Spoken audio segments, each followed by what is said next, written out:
सभी साथियों को कुमार राजेश का नमस्कार। साथियों, आज मैं आपको बताने जा रहा हूँ पोला त्योहार के बारे में, जिसे बैल पोला भी कहा जाता है। पोला पर्व भारतीय संस्कृति का एक प्रमुख त्योहार है। हमारे देश में पशुधन की पूजा करने की परंपरा सदियों से चली आ रही है। पोला पर्व मूल रूप से महाराष्ट्र और छत्तीसगढ़ में मनाया जाता है। मध्य प्रदेश में भी पोला पर्व को खूब धूमधाम से मनाया जाता है।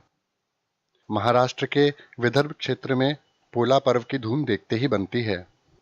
पोला पर्व बैलों से संबंध रखता है। भारतीय संस्कृति में बैलों को एक पूजनीय स्थान प्राप्त है। भगवान शंकर का वाहन भी नंदी को माना गया है, जो कि एक बैल हैं। भारत एक कृषि प्रधान देश है और इसीलिए बैलों का सम्मान करने के लिए पोला का त्योहार मनाया जाता है।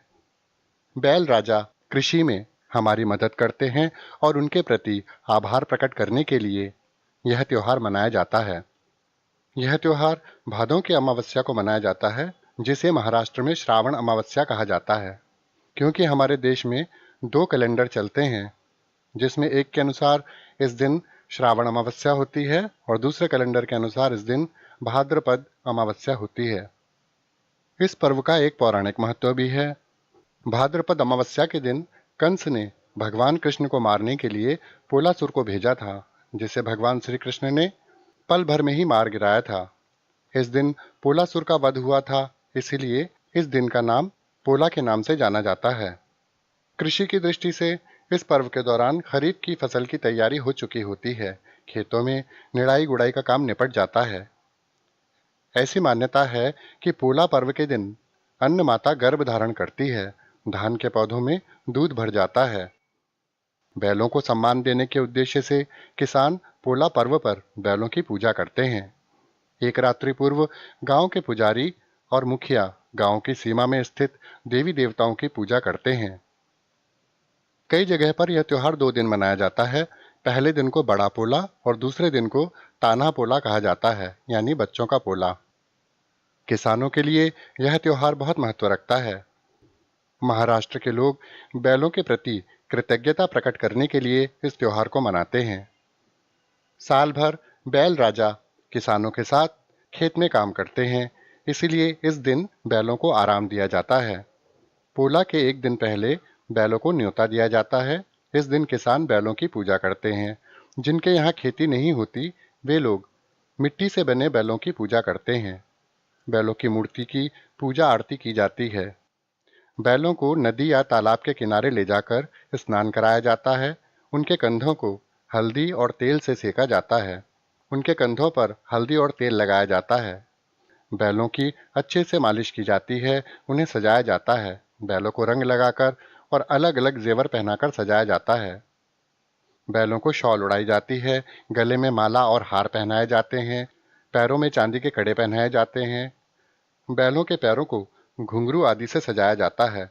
खाने में अच्छे अच्छे पकवान बनाए जाते हैं। खास तौर पर इस दिन पूरन पोली बनाई जाती है और बैलों को भोग लगाया जाता है। बैलों के सींगों को सजाया जाता है, उन्हें रंगा जाता है। बैलों की जोड़ियों का बाजे गाजे के साथ जुलूस निकाला जाता है। खास पोले के गीत गाए जाते हैं। गांव में बैलों को जोड़ियों में लाया जाता है और बैल सजाओ प्रतियोगिता का आयोजन किया जाता है। बैलों को मंदिर ले जाया जाता है।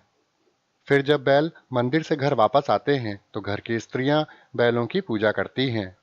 बैल ले जाने वाले व्यक्ति को बोजारा यानी कि दक्षिणा स्वरूप कुछ पैसे दिए जाते हैं। गांव में इस अवसर पर बैल दौड़ का भी आयोजन किया जाता है।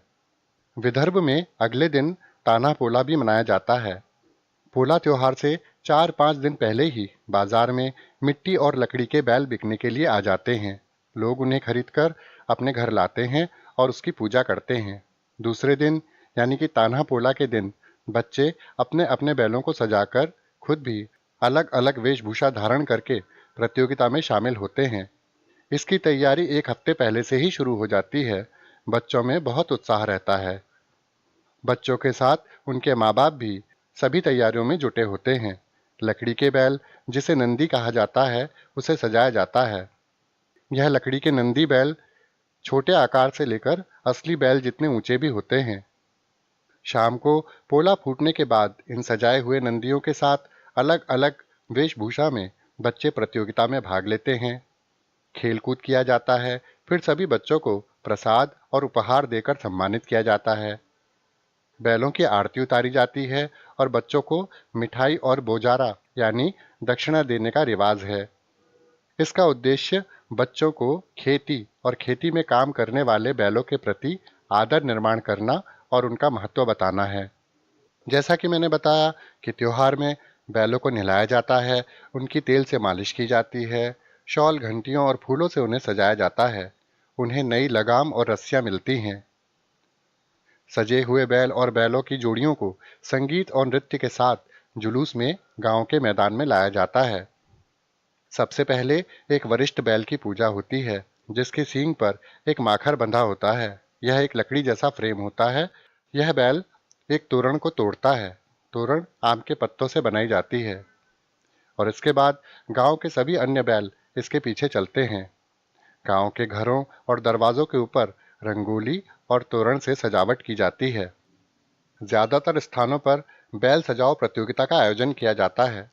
गांव का कोई मान्यवर व्यक्ति तोरण काटता है, जिसे पोला फूटना कहा जाता है, और उसके बाद उत्सव शुरू किया जाता है। तो साथियों, पोला पर्व यानी बैल पोला के बारे में यह जानकारी आपको अवश्य अच्छी लगी होगी। इसी के साथ अपने मित्र कुमार राजेश को विदा दीजिए। नमस्कार। आप हमारा चैनल इसी तरह से देखते रहिए और हमारा हौसला बढ़ाते रहिए।